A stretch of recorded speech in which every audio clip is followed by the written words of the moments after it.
So we're just going to go through some precepts to show why it's significant that we're on the straight and narrow, why it's significant that there's such a small number of us. It's all for a reason. Let's go to Matthew chapter 7, verse 13. We all know this one.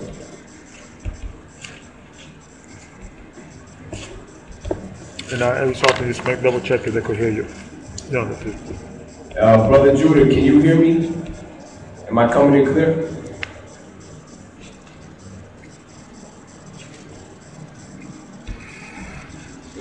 One more time, brother. Brother Kamar, can you hear me? Okay.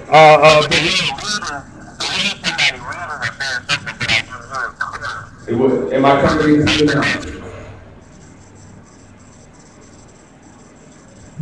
Am I coming in clear now, brother? What about now, brother? Can you speak again, brother? Can you hear me now, brother?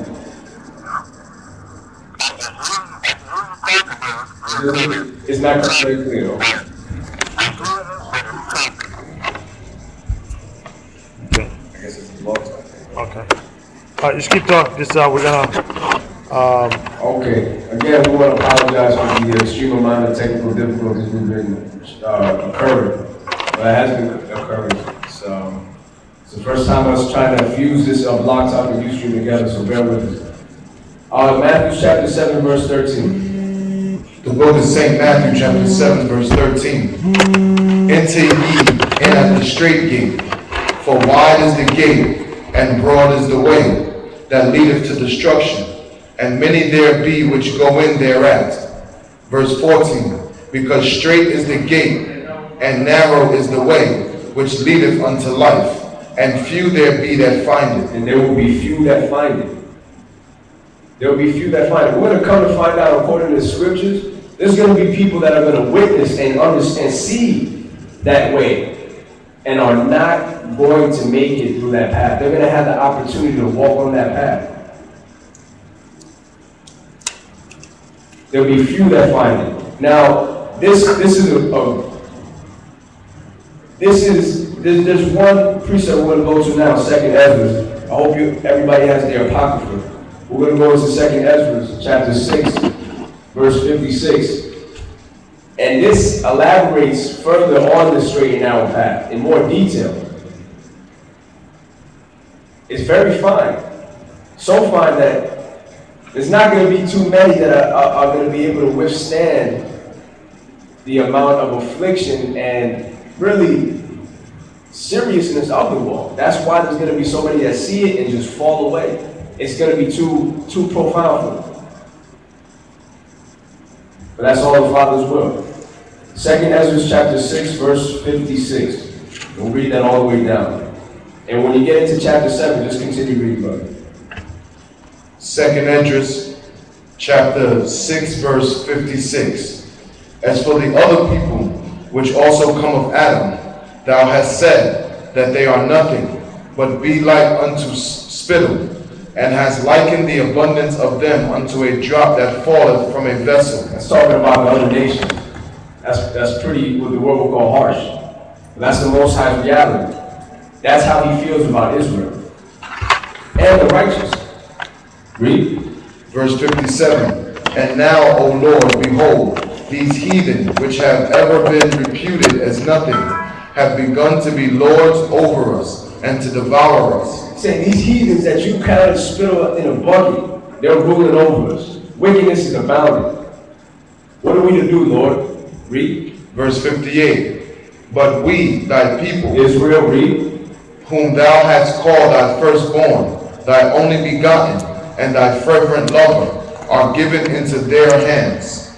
Verse 59. If the world now be made for our sakes, why do we not possess an inheritance with the world? How long shall this endure? Say, you made the world for us. Why are we in this deplorable? Why are we in this condition? Put this. Hello, brothers. Can you hear me? Go ahead, keep going, brother. Why are we in the condition we're in? The Ezra contested with the angel that he was dealing with. He asked the questions that a lot of us ask. So it's good that you read the book of 2nd Ezra. Read through that. A lot of the questions that you may have will be answered. Continue reading. Second Esdras chapter 7, verse 1. And when I had made an end of speaking these words, there was sent unto me the angel which had been sent unto me the nights afore. Now listen to this. Read. Verse 2. And he said unto me, Up, Esdras, and hear the words that I am come to tell thee. Verse 3. And I said, Speak on, my power. He's about to break down a similitude or a parable. Read. Then said he unto me, The sea is set in a wide place, that it may be deep and great. Verse 4. But put the case, the entrance were narrow. Salakia, brother, let me just double check something. Brother Kamar, can you hear me now?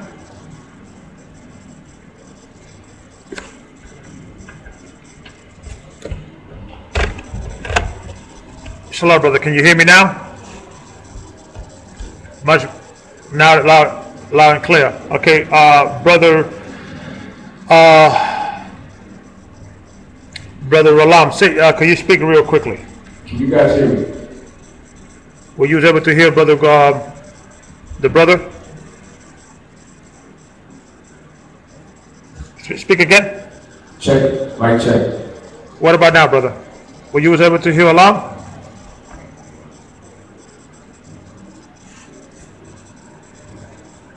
Okay. Okay. So let's you put this on.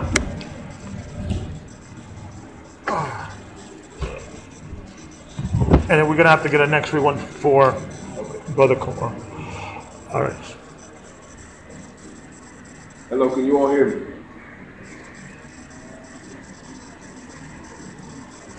Okay. They can hear me. Okay. So we just have to get. All right. Now let me go into the. Bear with us a moment, please. Speak to Brother Dale. See if he could hear you. Brother Dale, can you hear me? Well, I guess he has to leave a note. Hey, Brother Dale, can you hear me and see me?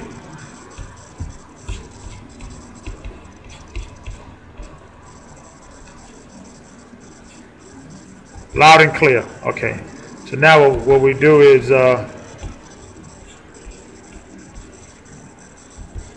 okay. All right, brother. So you can continue, and you can use the mic as well. You can use the mic as well. This one? Yeah. Mm-hmm. Okay. Second Esdras chapter 7, verse 4. But put the case, the entrance were narrow and like a river. Verse 5. Who then could go into the sea to look upon it and to rule it? If he went not through the narrow, how could he come into the broad? Verse 6. There is also another thing. Read that last verse again, brother. I'm sorry. Second Esdras chapter 7, verse 5. Who then could go into the sea to look upon it? You say, so how can you get to that place? That sea is a metaphor for the kingdom. So how can you get to that sea unless you do what? And rule it if he went not through the narrow. You can't get to that kingdom if you don't go through the narrow. It's going to elaborate even more. Read. How could he come into the broad? Verse 6. There is also another thing. A city is builded and set upon a broad field, and is full of all good things. This is the kingdom right here. Read. Verse 7. The entrance thereof is narrow, and is set in a dangerous place to fall. And it is set in a dangerous place to fall. So this narrow entrance into the eternal kingdom, if you can imagine one of those movies that you've seen where, like, you know, they're like in a pit, and you got the rocks, and then you got like a narrow type of walkway to like the other side, and it's decrepit, and you got flames on one side, and you got this is the analogy they use for the kingdom, to get into the kingdom. It's a dangerous walk. Why is it dangerous? Because one, if you know that you're walking,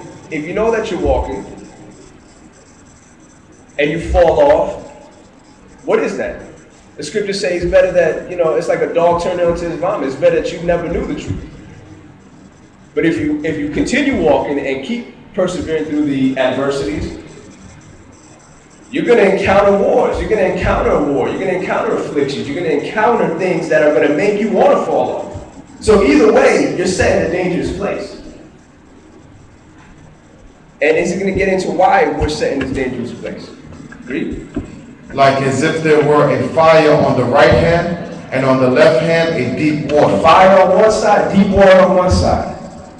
You see that? Read. Verse 8, and one only path between them both. There's one way, just one path.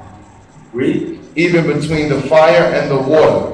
So small, so small that there could but one man go there at a time. You can only go in one at a time. One at a time. That's how, see how it elaborated on what Yeshua said, our Lord and Savior? It said that's how narrow this thing is. That's how fine this is. You're not going in, even me and my brother walking in together, holding hands. We're not doing this. We're going behind each other. We're walking behind each other. And we're being circumspect. We're not just running. We gotta walk slowly. It's a marathon, not a race. We cannot take this. We can't take this lightly. Because there's danger on each side. You trip up and fall. That's it. You're falling in that deep water. You trip up and fall to the left. You're falling in that fire. Son deep. Let's go to the same chapter, but let's jump down to verse 67. It's a lot of back and forth when it comes to him dealing with the angel. He tells him to fast again, and he goes into just asking more questions in reference to Israel and the future. But let's jump down to verse 67 in the same chapter. 2nd Esdras chapter 7 verse 67. For if he shall not multiply his mercies, the world would not continue with them that inherit therein. This world would not exist if the Father didn't multiply his mercies. This is why we have to go in so narrow. This is why we have to be so diligent. This is why it's such a risque walk. Read. Verse 68. And he pardoneth, for if he did not so of his goodness, that they which have committed iniquities might be eased of them. Get hardened from sin. That's what this world is teaching. This is what this world is producing. Reprobates. So at the end of the day, when you read this, you look at it and it's like, man, this is the least we can do is take this walk with the Father. It's not going to be easy. It's definitely not going to be easy. But it's the least we can do. Because he's given us the grace. Because if it wasn't for his mercy, it'd be the whole, like we just read, the whole world. It'll be over for the whole world. Read. The 10,000 part of men should not remain living. Verse 69. And being judged, if he should not forgive them that are cured with his word. That are what? That are cured with his word. So he still has to forgive them that are cured by the word. So the ones that are still in the word are still being cured. He has to forgive them. The ones that are cured by the word, excuse me. He has to forgive them. Read. And put out the multitude of contentions. Verse 70. So that's the only way we're going to make it, with his mercy and his forgiveness. Because no matter how much knowledge we have and how much we're on this walk and how long we've been on this walk, we still fall short. But we got to understand, with all our shortcomings, we can't hang that and say, this is, well, Father, give me grace. Because if you inherit that spirit, that walk that you're going to be on in the narrow, you're going to be one of the ones that fall. In order for you to withstand and get to the other side of that narrow passage, you have to spiritually build yourself to the point where you are a warrior. You are a warrior with the armor on, ready to withstand whatever comes your way. Read. Verse 70. Brother Lum, can you hear me? Yeah, I can. Okay. What we're going to do is, due to the fact that we're not coming in clear, let me just bring in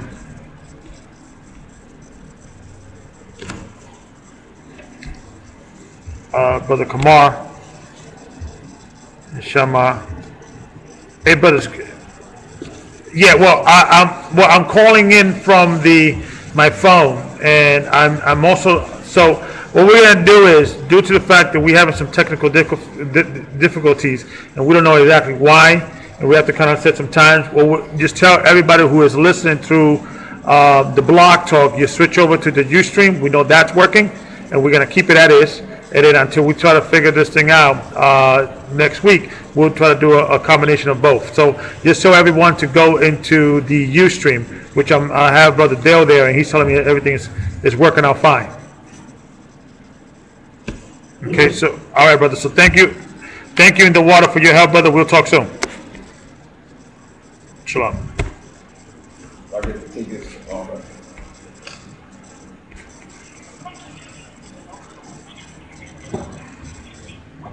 Okay. So let's just continue real quickly.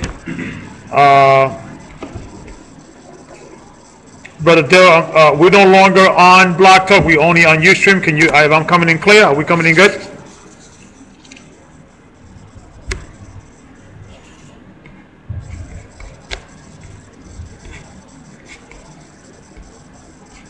Clear. Okay. All right, brother. That's where we leave off at. 69, right? Verse 7. That's right. Second Esdras chapter 7, verse 70. There should be very few left per adventure, and an innumerable multitude. There's going to be few left. If the Father didn't shed his mercy on us, there would be few left. It's our reasonable service to accept the calling, the high holy calling that he called us for. But with accepting that, let's have the understanding of what we're going to encounter, what we need in order to make it to that other side of that narrow passage. Let's not be ignorant. Let's not be ignorant. Satan is not willing to give up your soul so easily. Let's jump to chapter 8, and let's read that down to verse 3. Second Esdras chapter 8, said verse 3? No, verse 1. Verse 1. Second Esdras chapter 8, verse 1. And he answered me, saying, the Most High hath made this world for many, but the world to come for few. This world, many. Where we at? Close to 7 billion, I think. 7 billion. Many in this world. He said the next world, few. The few that make it through that narrow path. That's why I have this. That's who's going to keep the tree alive. That's who's going to get to dwell with me for eternity. Those people. Man, if you're hearing this word and you're understanding it, whether you're walking right or not, you have this opportunity. You need to understand that. That's tangible. That's real. Read. Verse 2. I will tell thee a similitude, Esdras. He's going to tell them a parable. Read. As when thou askest the earth, it shall say unto thee, that it giveth much mold, whereof earthen vessels are made, but little dust that gold cometh of. Even so is. You want to read it? Sorry about that. Read that verse again. Verse 3? Yeah. Verse 2. I will tell thee a similitude, Esdras, as when thou askest the earth, it shall say unto thee, that it giveth much mold, whereof earthen vessels are made, but little dust that gold cometh of. So you're saying a lot of mud is used to make pottery. Saying a lot of that. But read that part about the gold. But little dust that gold cometh of. Even so is the course of this present world. Because that gold is few. You don't find so much of that gold that the earth yields up. So that the mud comes in abundance. It's excess. That can be done away with. So what he's trying to say is that gold is what I'm after. That gold. Read. Verse 3. There be many created, but few shall be saved. Read that again. There be many created, but few shall be saved. Many created, few shall be saved. So this is going to keep reiterating the same concept, the same paradigm of there being many, but few will be dealt with. Few will have eternity. Few will make it through the narrow passage. Few is the number that the Father has always dealt with. Let's get into an example. Let's go to the book of Judges, chapter 7.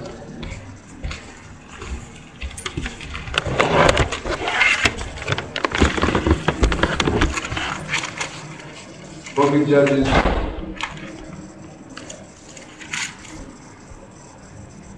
Let me know when you got that. 7. 7 and start at verse 1. Now, just to bring you up to speed, this is a, from chapter 1 on, this is an illustration, documentation of the war that Gideon had with the Midianites. Now, we're just going to go into a very, very deep, if you flip it on the spiritual side, analogy of what the Father is looking for, what he's always looked for, and what you should expect coming into this truth. Read. The book of Judges, chapter 7, verse 1. Then Jerubbaal, who is Gideon, and all the people that were with him, rose up early and pitched beside the well of Harod, so that the host of the Midianites were on the north side of them by the hill of Moreh in the valley. So Gideon and his troop, they're ready for war. They planted themselves in the area where the Midianites weren't going to be able to see them, so they can obviously use the strategical tactic and just, blindside them. Read. Verse 2. And the Lord said unto Gideon, the people that are with thee are too many for me to give the Midianites into their hands. The Father said, listen, man, you have too many people with you. I'm not going to have you fight the battle with the Midianites. Mind you, the Midianites outnumbered them already. He said, no, you got too many people. I can just imagine. It doesn't talk about what Gideon was going through mentally, but I can imagine. Me being a leader of a troop, I'd be bugging out like, Father, are you kidding me? They're already tripling us, and you want me to get rid of some guys? All right, Father. Read. Lest Israel vaunt themselves against me, saying, mine own hand hath saved me. He said, man, unless these stiff-necked, hard-headed people say they did it on their own. He wasn't going to allow them to even have the opportunity to say that. Read. Verse 3. Now therefore go to, proclaim in the ears of the people, saying, whosoever is fearful and afraid, let him return and depart early from Mount Gilead. And there returned of the people 22,000, and there remained 10,000. So he had 22,000 soldiers. He said, man, whoever's scared, if you are scared, get out of here. Please leave. We don't want to deal with anybody that's scared. Now, I got a quick question for thinking about this now. The brothers in the audience. Or you know what, Brother Judah, you can open the chat for this one question. What is the Father doing right now? Is it right or is it wrong? And if it's, give me an answer for either response. It's right? The Father's right. That's good. But what if I wanted the scriptures to kind of exemplify that? Yeah, how would you show that that's right on the scripture? Anybody in the chat, you can also answer it and chime in if you want. The brother answered it. It is right, but why is it right? This is not biblical. It's just like a trivia type of thing. Why is it right? What scripture can you go to show and demonstrate that it's right?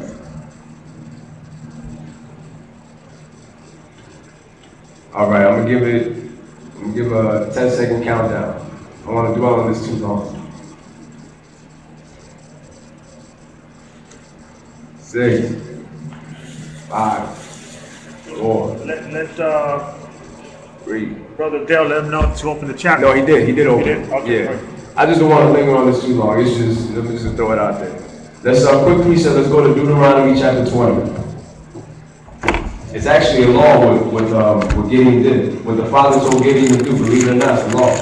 We'll prove it.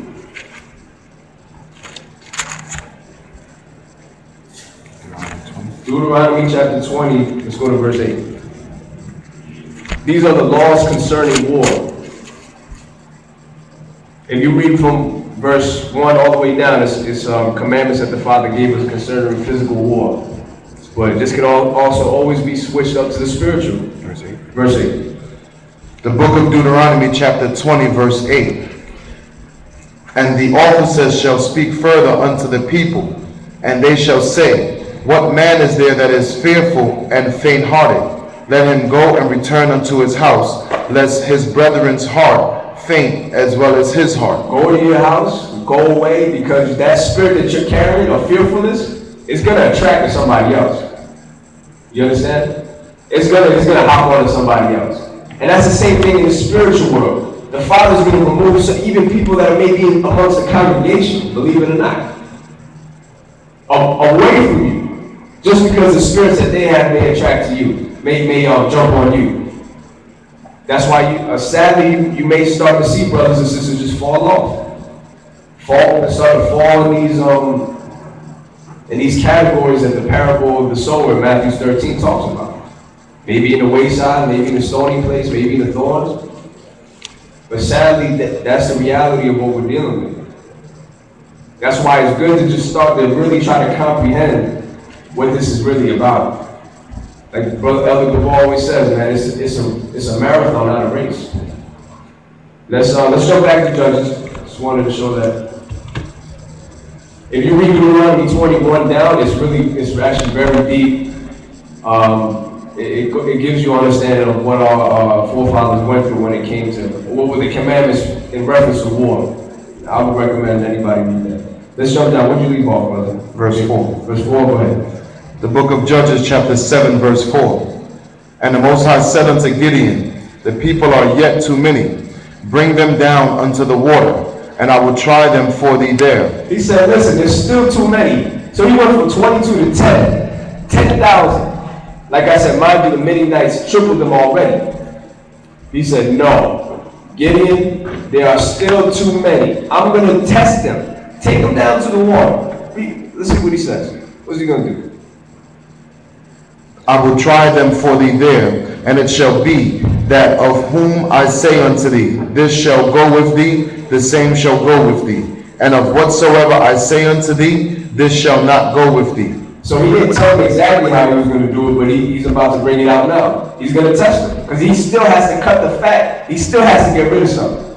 Read. The same shall not go. Verse 5. So he brought down the people unto the water, and the Most High said unto Gideon, every one that lappeth of the water with his tongue, as a dog lappeth, him shalt thou set by himself. Likewise, every one that boweth down upon his knees to drink. So he's saying, listen, anybody that goes to that water and starts drinking like a dog, get rid of them. But if they bow down their knees to drink, I'm going to take that, brother. Why do you think the Father asked him that? Why do you think that specific test, why do you think he told him to do that? Ahmad, why do you think he told him to do that?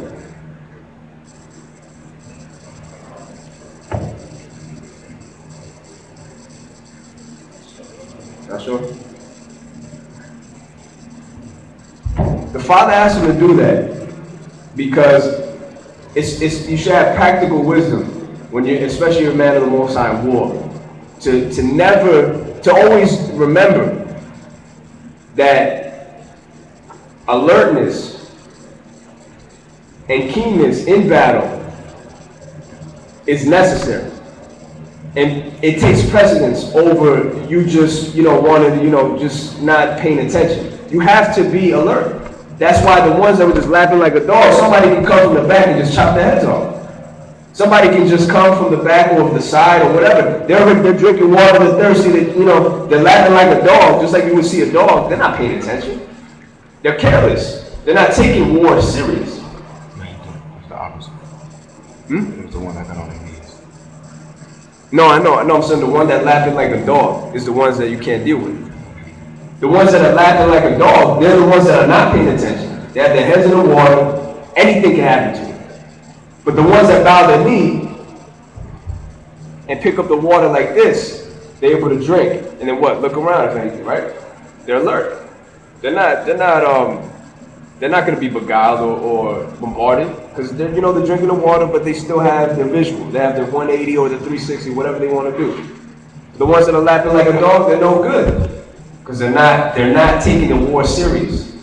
In this war, in this specific war, the Father was looking for keen men, strong men, men that were alert, men that were ready.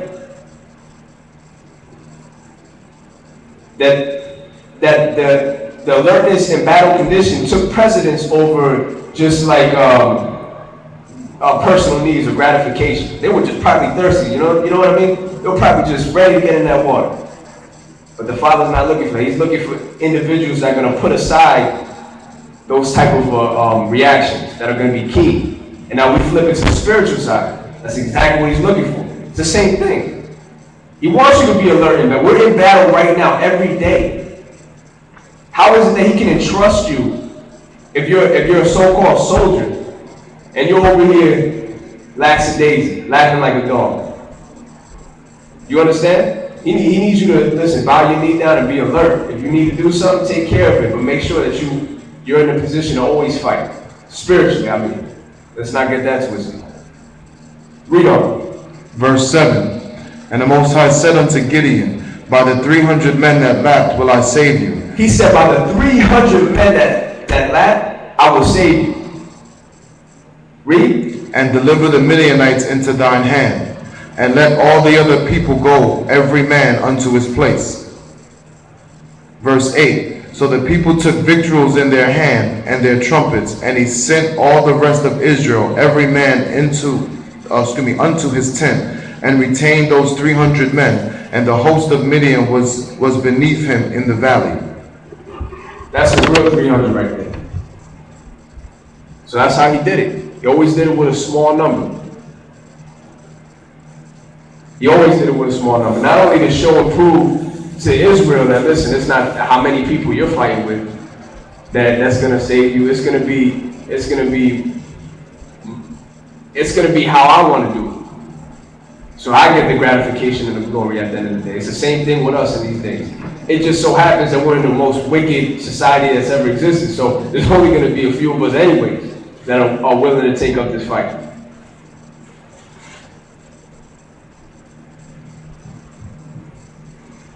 Let's go to Matthew chapter 13.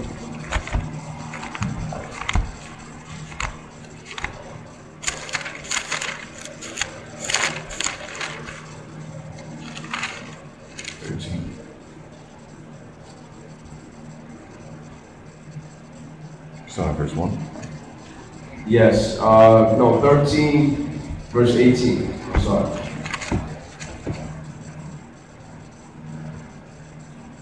St. Matthew chapter 13, verse 18. Hear ye therefore the parable of the sower. Verse 19. When anyone heareth the word of the kingdom, and understandeth it not, then cometh the wicked one, and catcheth away that which was sown in his heart. This is he which receives seed by the wayside. So at the end of the day, the majority of us are going to fall into one of these categories, the ones that are hearing the word. Not to say that if you fall into one of these categories, you can't come out of it, because I've known brothers that have fallen in these categories and came out of it strongly. They repented, and now they're dealing in the way that the Father is approving of. But at the end of the day, this is speaking about those that are going to hear the word. So eventually, this is not speaking about the masses of the world. Somebody's going to fall in this category. Read. Verse 20. But he that received the seed into stony places, the same is he that heareth the word, and anon with joy receiveth it. Verse 21. Yet hath he not root in himself, but dureth for a while. You have no root in him, so meaning you'll see him for a while. Ah, brother strong, man. Look at him out there, street preaching and everything, passing out, doing the right thing, man. Strong brother or strong sister. But he had no root in him. He heard the word. He had an example in front of him. He had good brothers and good sisters around him to show him the way to do things, the proper way. But he had no root in him. That root is Christ. Read. For when tribulation or persecution ariseth because of the word, by and by he is offended. This is too much, man. My families, they don't want to deal with me because I'm not celebrating Christmas. My job, they're trying to fire me because I'm trying to take off the Shabbat or the Sabbath. And he's offended. He gets to the point where he gets upset at the Father. Like, man, you put too much of a burden on him. I'm doing my own thing, man. I'll come back later. Read. Verse 22. He also that receives seed among the thorns is he that heareth the word, and the care of this world, and the deceitfulness of riches choke the word, and he becometh unfruitful. Choking the word. Because he's caring about the world. She's caring about the world. The deceitfulness of the world. Because listen, it can happen. I'm sure a lot of the brothers that are doing the right thing, they've had these temptations. They've gone through them. I know I have. That's why you got to make sure you know what your foundation is. You know what your root is. Because it's a deceitfulness of riches. It chokes the world. So these are all seeds that were planted at one point. But they just were planted in the wrong, they weren't cultivated, right? They were planted in the wrong area, the wrong type of location. So you got to look at it like, man, that could be any one of us. Because we're hearing the word now, right? So what's stopping us from jumping in this category? This is how Satan's trying to thin this is how he's trying to do what he does. But that's going to thin the congregation in the church.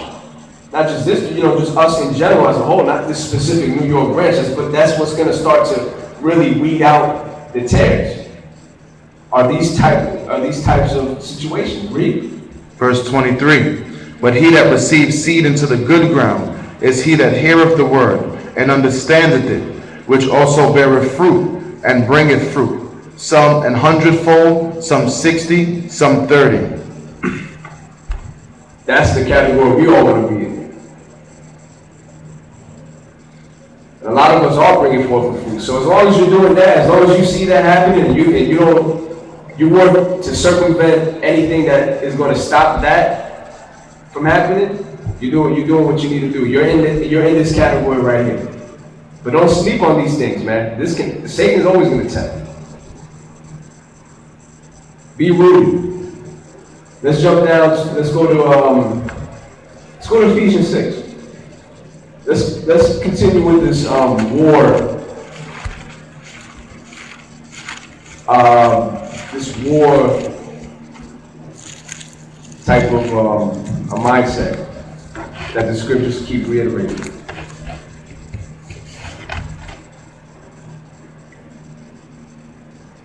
And once you start looking at yourself as a soldier, you start to take the war serious. You start to take the battle serious. If you're on the sidelines, well, yeah, you can do what people on the sideline do. But if you know your calling and you know the Father has something for you, and he needs you on the battlefield, don't take the position lightly. Do not take the position lightly. You're gonna hurt yourself. That's for real. So this is like a PBA we're putting out there to everybody. Make sure you're picking up your armor, you're picking up your sword, you know what you're getting yourself into. And let me tell you something. If the Christian church, move this way so I can look at you brothers. I got it. Go on by. All right. Thank you.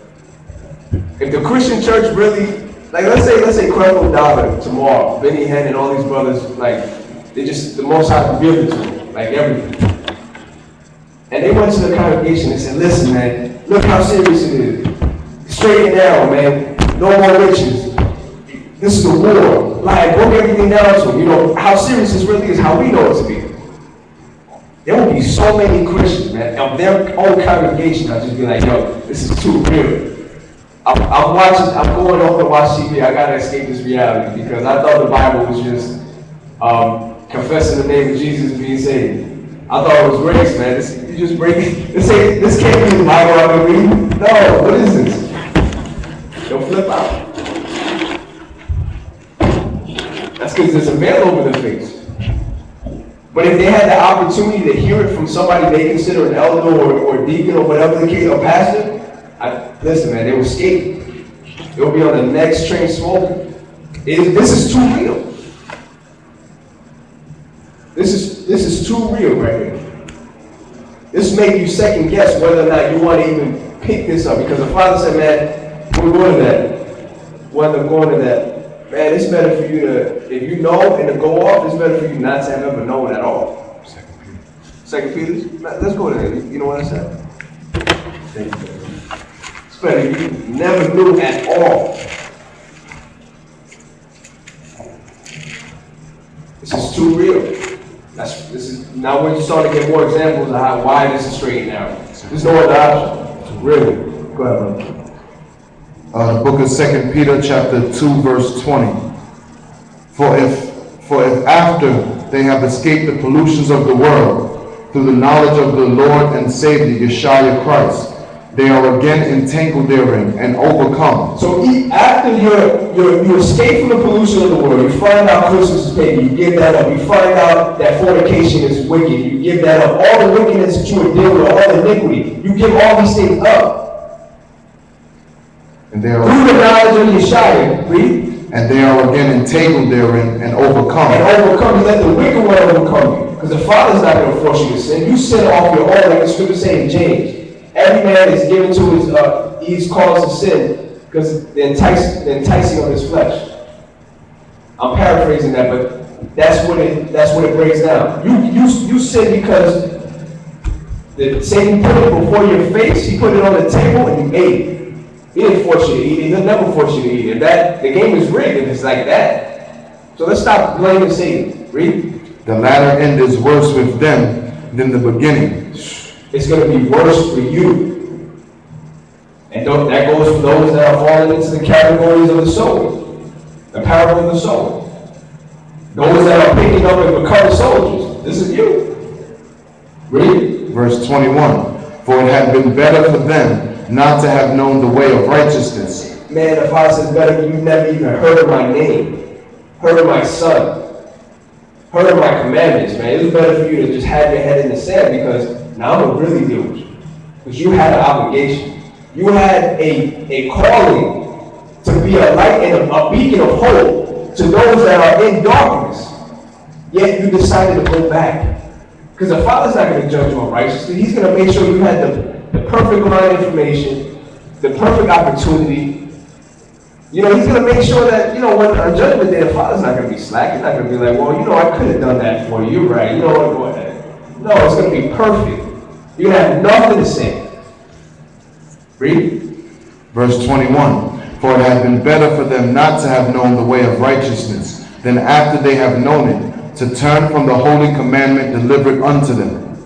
Verse 22. But it has happened unto them according to the true proverb. This is the true proverb. Read. The dog is turned to his own vomit again, and the soul that was washed in her wallowing in the mire.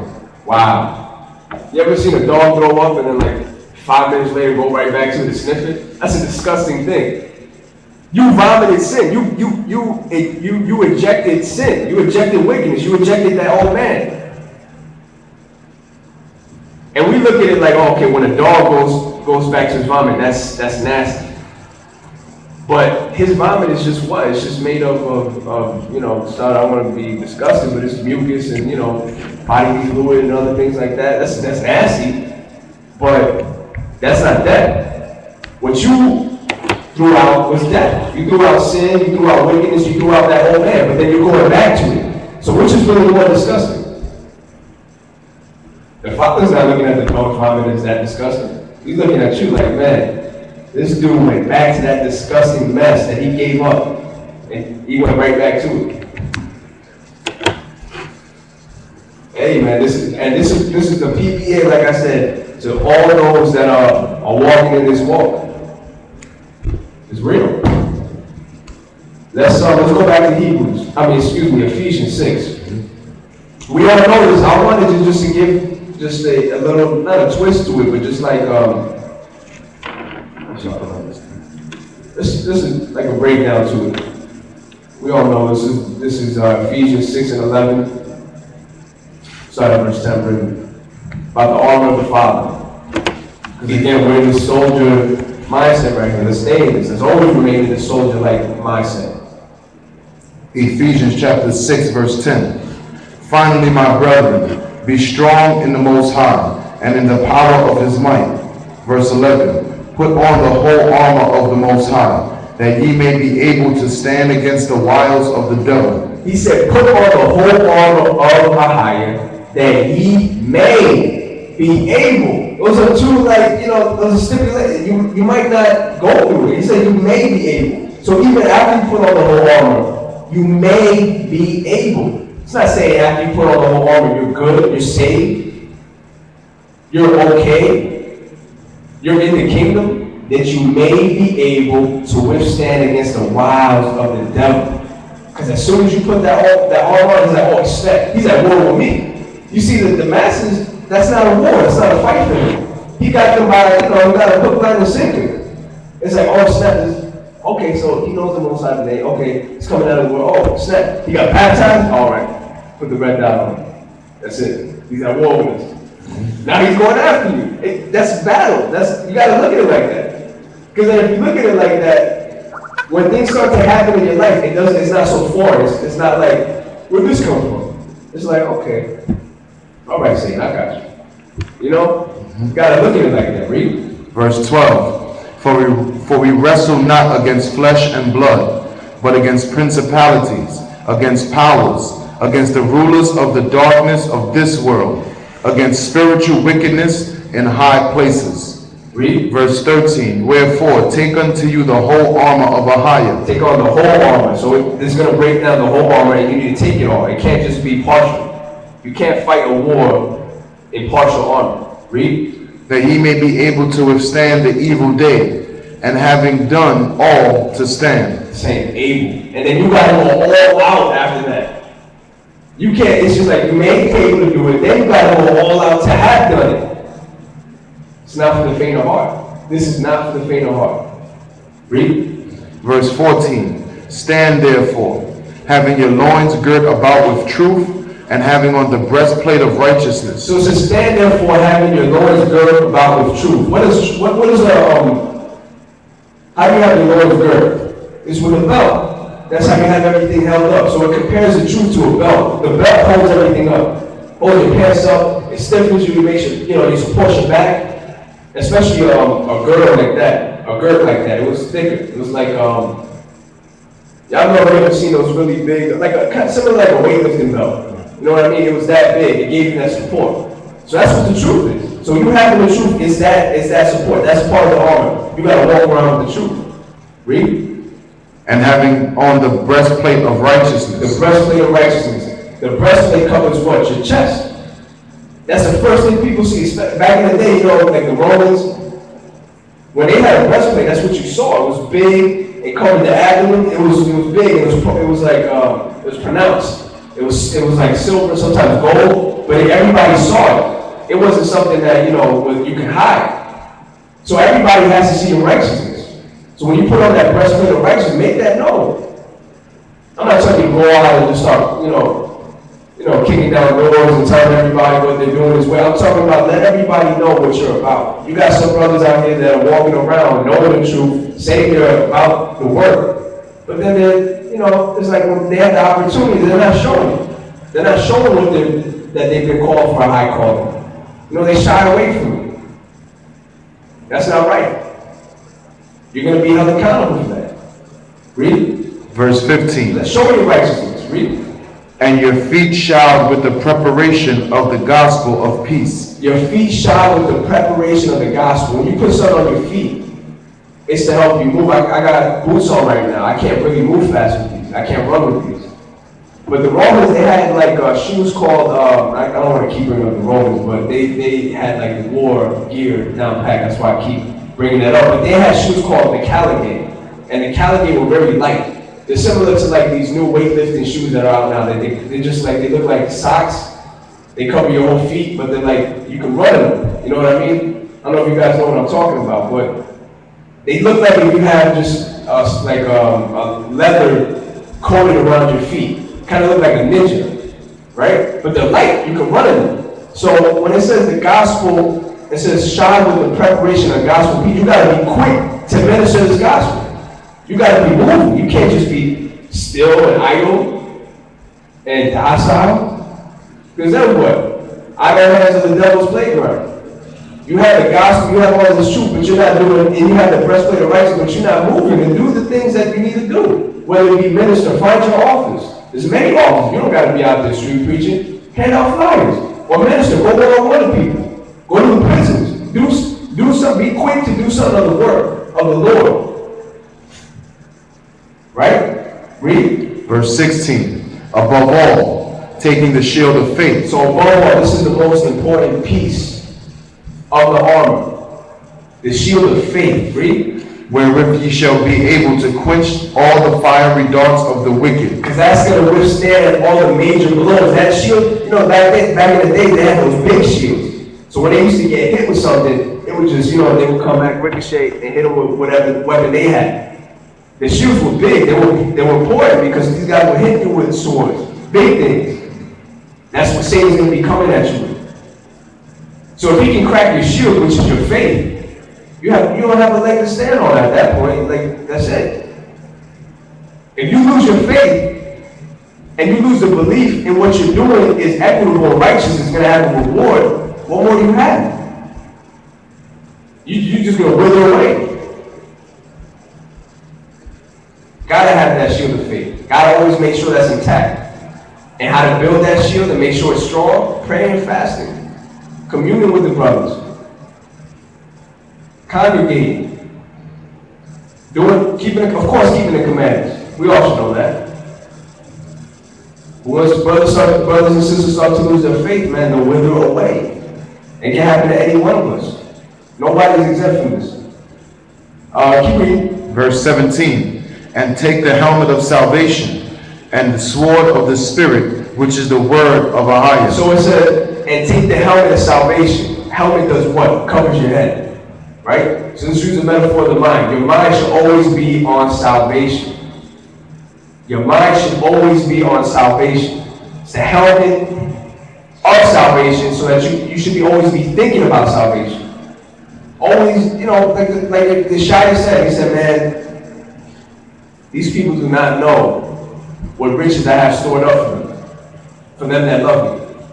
You understand? There's a great reward for us. There's a crown of eternity for us. A crown of life.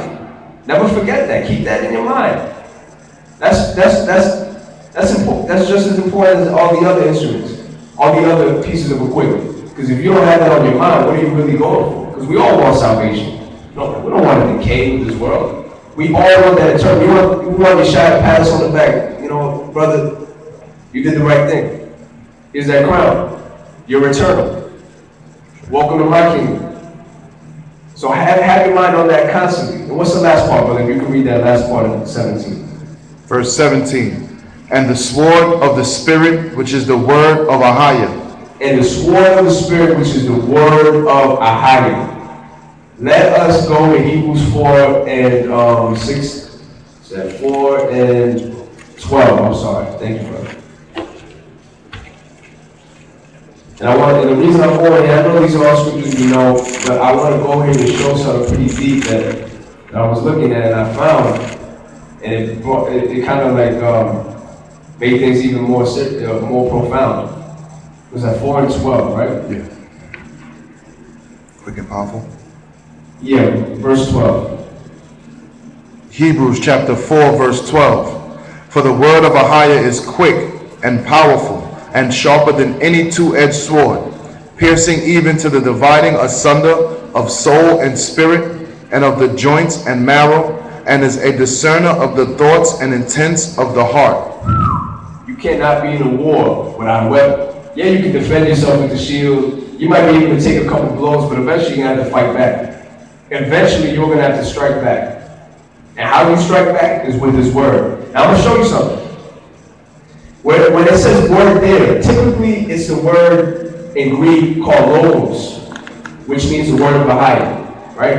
It's pretty broad. But if you go into that word there, it's actually rema. And rema means precepts. It means specific scriptures. So you gotta have the word that you're gonna have sharp. It's not just you holding this Bible, you can't hit anybody with this. You understand? It's not gonna do anything. You can try. This joint's kind of heavy, so you might be able to wow somebody, but when it says the word, it's talking about your precepts. Your precepts. Look up that word rema. As a matter of fact, let's see if we can pull it up. That word is rema. It's not logos like it is in every other instance. It's remas. And that means precepts. So your precept is what's going to be doing, it's what's going to be a two-edged sword. You know how to jump back and study to show yourself approved. You got to be able to rightly divide this word right here. You got to be able to, hey, listen, no, let's go here. You believe in Sunday God? Okay, let's go here. Well, you say you need everything? No, let's go here. Because if you're on the battlefield, that means you're warring. That means you're fighting. So have that sword sharp. Because with that, you're going to be doing what? Piercing even to the dividing asunder of soul and spirit. And you're going to get so sharp that you're going to do this. And of the joints and marrow, and is a discerner of the thoughts and intents of the heart. So your spirit is going to build to the point where you're able to discern people's spirits. That's important. That's important, especially when you're out there in the streets. Because you'll have a lot of people that you may think they're sincere. You start to read their spirits. Or maybe not even in the street. Maybe it's just somebody you deal with one-on-one. You start to be able to read through the spirit. Like, you know what? This guy is sincere. Or you know what? He is. And let that all be through the spirit. Don't assume. But just, you'll be able to do that as soon as you start to sharpen yourself in this world. I'm sorry. Let's go to, what were we at before?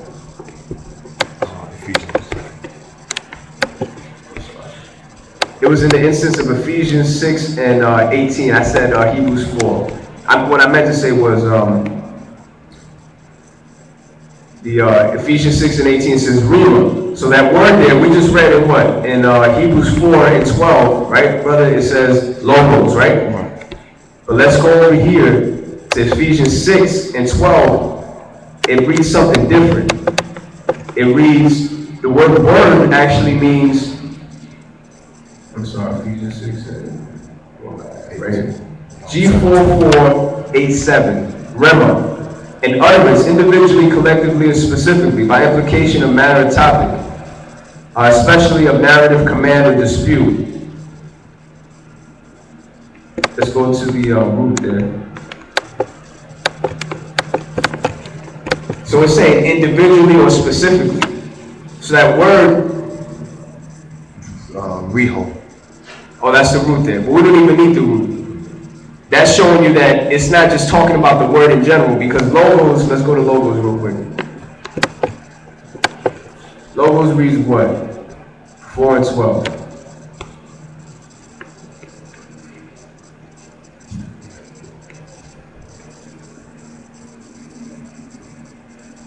A topic, subject, or discourse of reasoning, mode of extension, specifically with the article in John, divine expression, account, cause, communication, concerning doctrine. So it's very broad.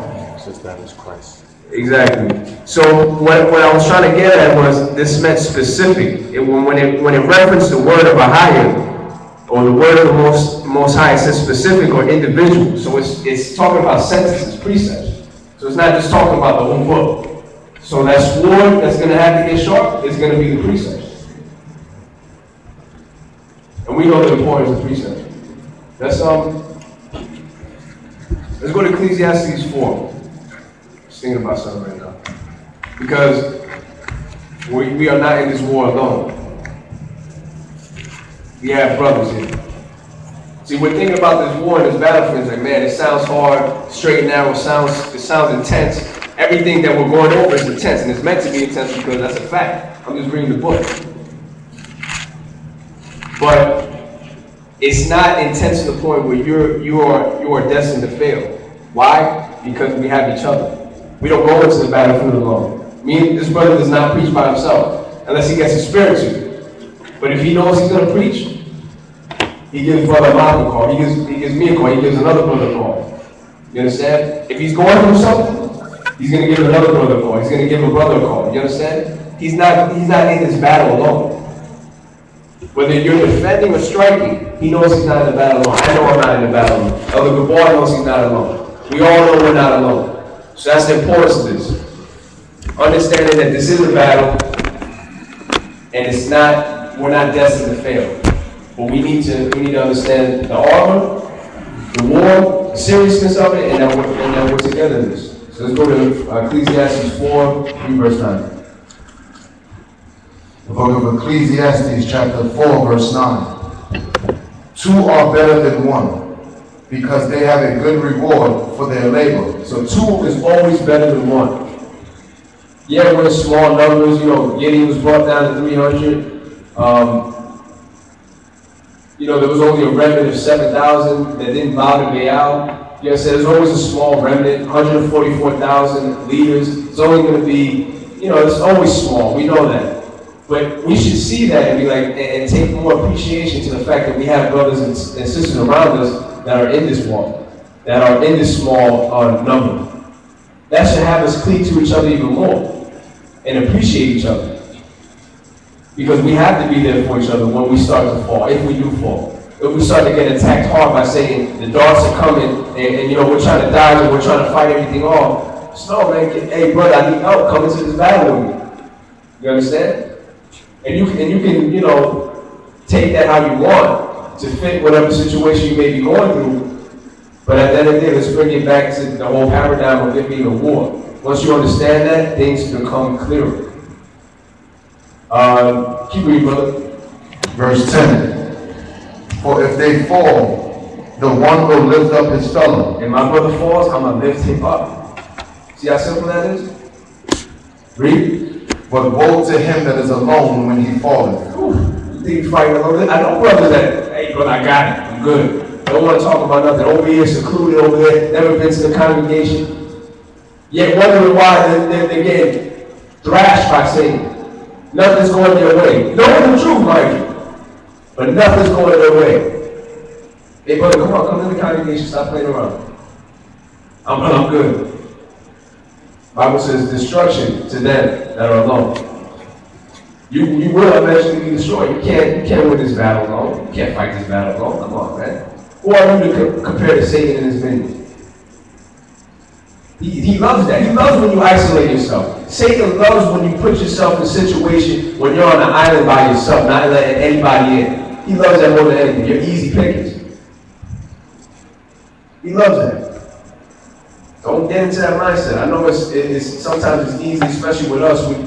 Our people were so damaged that a lot of us are like antisocial. So it's easy for us to fall into that antisocial behavior. Where now we're just like, okay, you know what? I'm gonna go through some. This is what needs to happen. I know many of brothers, many of sisters. I've even had those thoughts before. But you got to rebuke them. You have got to rebuke them. Read. For he hath not another to help him up. Read your alone. Read. Verse 11. Again, if two lie together, then they have heat. But how can one be warm alone? Read. Verse 12. If one prevail against him, two shall withstand him. Exactly. You fighting by yourself, you warn. The other brother's going to come in and help defend you. Read. And a threefold cord is not quickly broken. Hey, the more the merrier. So he's saying 3 is even better. 4 is even better. 30 is even better. Have a whole network of brothers and sisters that you can rely on. That's what's helped me in this truth. Knowing I have brothers all throughout the world that I can call on contact. Having the same mind on one mind on one accord. One mind, one accord. That strengthens me.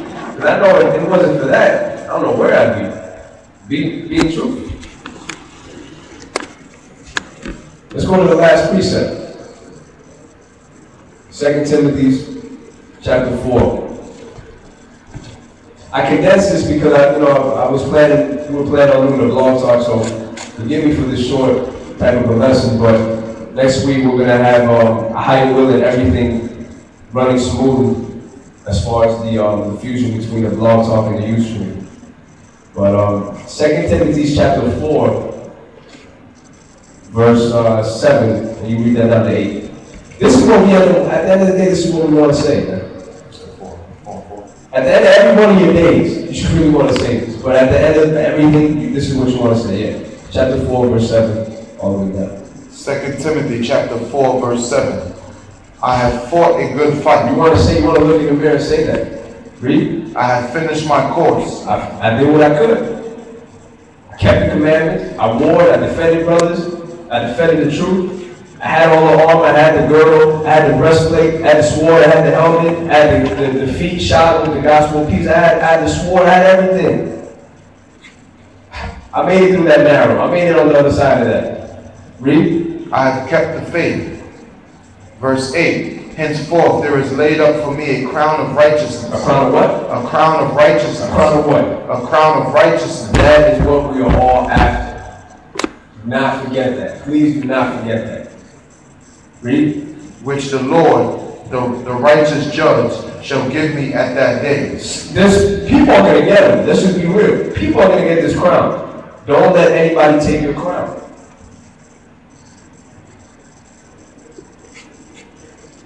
Not even yourself. And I'm talking about the flesh. Don't let the flesh take the crown away from you. That's your greatest enemy right there. Read. Shall give me at that day, and not to me only, but unto all them also that love his appearing. Exactly. All of them that love his appearance. Appearing. That's what it's about. So this was just a couple precepts just to go through the importance of the straight and narrow path, why it's straight and narrow, what the reward is, how to get through it. You know, these are precepts you want to arm yourself with. This is just more like self-motivation to motivate another brother, because this is not for the faint of heart. It's not for those that think they can come fast out the gate and think they can get somewhere. It's for those that are diligent, those that are seeking to please the Father sincerely, and those that are willing to do everything for the brotherhood, for the betterment of the gospel, and for a higher in his son, the Shire. So go ahead, brother. Go ahead. Want me just to touch on, just 3 more precepts for y'all, touch on the same thing we were speaking on. Brother Zechariah, he was speaking on the gold.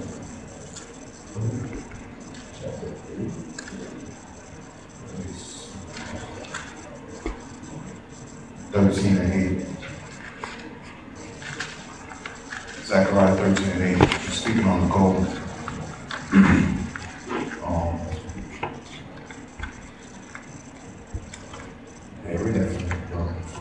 The book of Zechariah, chapter 13, verse 8. And it shall come to pass that in all the land, saith the Lord, 2 parts therein shall be cut off and die. So it's going to be 2 parts cut off in the land, especially in Israel. Israel, 2/3 of Israel is going to be cut off. Read on. But the third shall be left therein. But the 3rd part is going to be left therein. So 1 of the 3rd is going to be left. So 2 parts of Israel is going to be cut off out of that 3rd. Read on. And I will bring the 3rd part through the fire. So he's going to bring that 3rd part, that 1/3 that survives, they're going to go through the fire, the tribulation, the test. They're going to be tested as gold is tested. Read on. And will be refined, and will refine them as silver is refined, right, and will try them as gold is tried. And just like those metals, they're going to be tested through the fire, because if you don't test the metal, it could break, it could melt, it could be something, that's impure in it. So you got to get all the impurities out through the fire. They shall call on my name. And that's one of the most important things, having the Most High's name. If you're not calling on the right name, you might be in the broad road, because everybody uses the name Jehovah. Everybody's calling on Yahweh and all these other different names. How many people know the Most High's name as I am that I am, and agree with what the Bible says, and doesn't try to pull some other scripture out to disprove the conversation between God and Moses. So having that name is already giving you some strength. And I will hear them. So if you call on another name, how God can hear you? Read on. I will say, it is my people, right? And they shall say, the Lord is my power. That's what those people are saying. The Lord is my power. So if you're dealing with that, then if you're dealing with the proper name, then you're on the right side of the battle. Right? Give me Revelations 3. And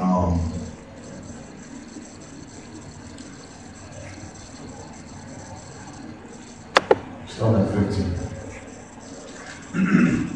Well, matter of fact, give me 18 first, so we just deal with the gold. The book of Revelation, chapter 3, verse 18. I console thee to buy of me gold, tried in the fire. So that's what he's looking for, gold that can be tried in the fire. Read on.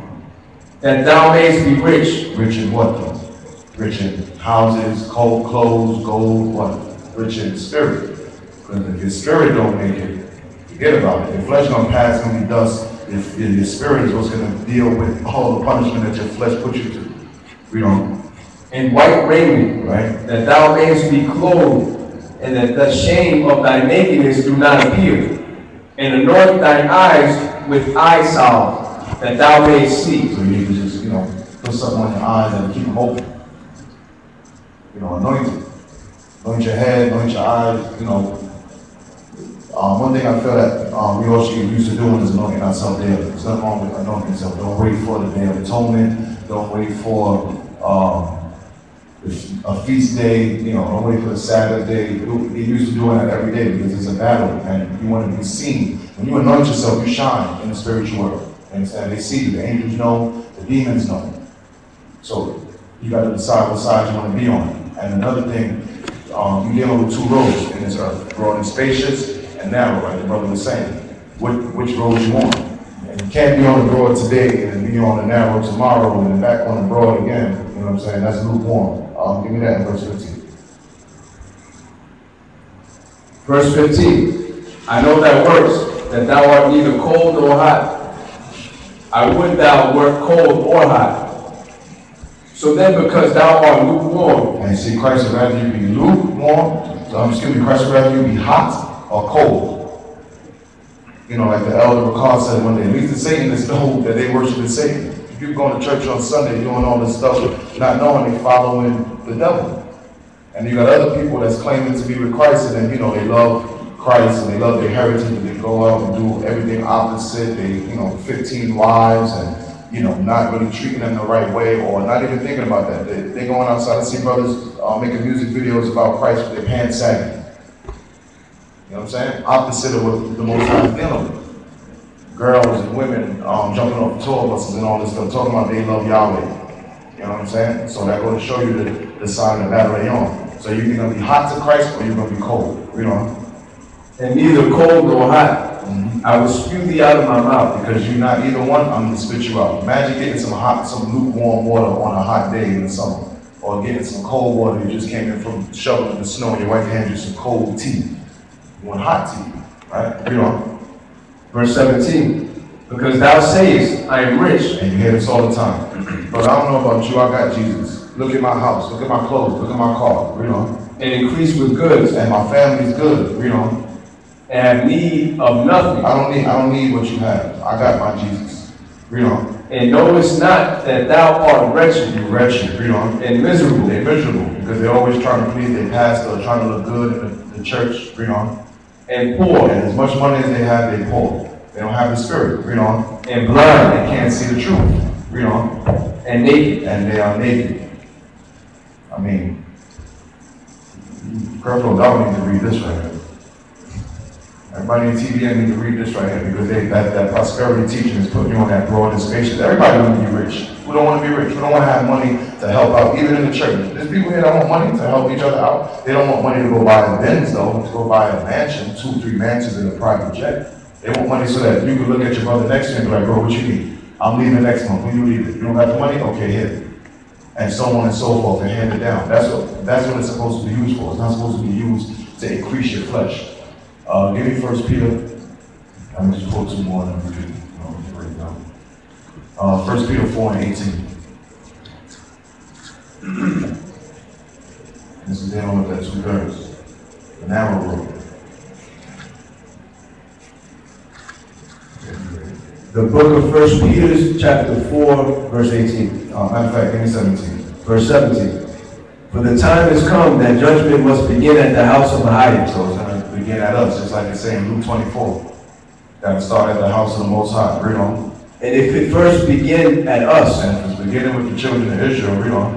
What shall the end be of them that obey not the gospel of Ahia? And those Jew and Gentile alike that don't obey the gospel of Ahia, what's going to be their end? Read on. And if righteous scarcely be saved. Read that again. And if the righteous scarcely be saved. If the righteous, if 1/3 of Israel is going to scarcely make it through, read on. Where shall the ungodly and the sinner appear? Where's going to be the sinner? 1/3 of Israel don't make it. what's going to happen to the rest of the world that don't even want to hear about Israel, don't want to hear about Christ, don't want to hear about none of that. They just want their Jesus and their Pope, and Thanksgiving and their Christmas and their Halloween. That's it. That's all I want. Jesus loved me. You understand? So, let me get one more dealing with the war also. Let me get 2 Corinthians 10 and 2. So if the righteous is scarcely saved, if we walking on a road that's crumbling, like if you ever seen, I don't like to really use movie type of examples, but you've seen the Lord of the Rings, I'm sure we all have. Remember when the brother had the invisible road, he had to walk across to get to the other side, the brother had to throw breadcrumbs on there, and you could have fell off, you understand? Look at that road. That's the kind of road we on, ready to crumble, ready to break. You step on it, that joint behind you might be falling off if the brother behind you is not right behind you. Understand? Because that road ain't gonna always be there. The only reason why it's there is because what you read in 2nd century, there's grace. If there wasn't no grace, there would be no road. We would all be dead. We would all fall into Satan's hands as soon as we were born, and that would be it. There would be no salvation. Yeah, read me that. The book of 2 Corinthians, chapter 10, verse 2. But I beseech you, that I may not be bold when I am present with that confidence, wherewith I think to be bold against some, which think of us as if we walked according to the flesh. And you hear that all the time. Brother, you dealing with genealogy, you worried about who you are. God loves everybody. And when you challenge them to get that scripture, they can't get it. Show me where it say God loves everybody. I would love to see it. I'm still waiting. Read on.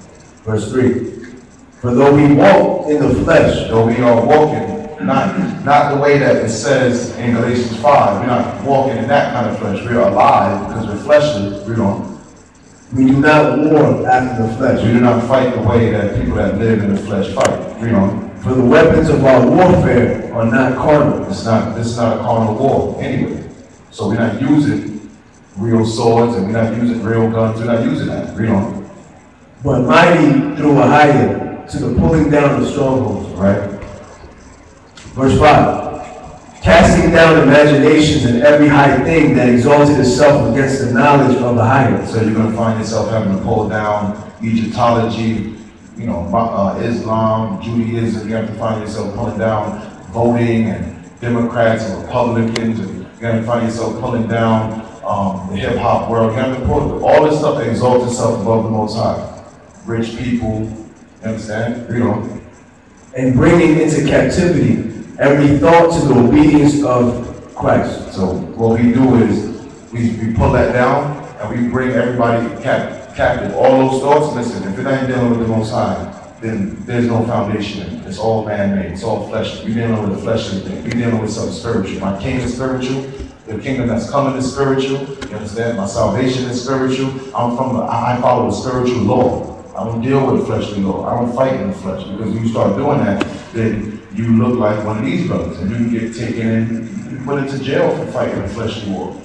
You understand? It's better you suffer as what they would call a Christian, quote unquote, doing good, than being out there in the street. Met a brother on the train, it's like, brother, what you doing about the government? It's about to fall. You're not going to stay and fight? I'm trying to stay in America and fight. Like, fight for what? You fight for it. You're going to lose. You ain't going to beat them anyway. You understand? So it's better you fight the spiritual battle, and when you die, if you die in Christ, you receive the crown. That's what it's all about. I will give thee a crown of life. The devil will throw some of you into prison 10 days. Those you that sustain, don't worry about it. I'm going to give you a crown of life. That's what it's about. Make sure you're on the right side of the war. Check yourself every day. Am I broad and spacious, or am I on narrow? How many brothers is walking with me? Look around. Ask people. You know what I'm saying? Talk to people. Don't be high and mighty because you know. But common sense of people that's of lower estate, because they've been brought up in a tradition that, the straight and narrow is as long as you believe in Jesus. You understand? It's more than that, like you said. You start going through these scriptures and you look at it and you realize it's a lot more to this book than just John 3:16 and John 1:1. It's a lot of responsibility. Right. With that, I'll pass that over to the brother. I did appreciate that, brother. So, next week, I willing, we're going to have everything running up, according to how we planned it out, as far as the confusion, like you said. Apologize for the technical difficulties. I apologize for starting so late.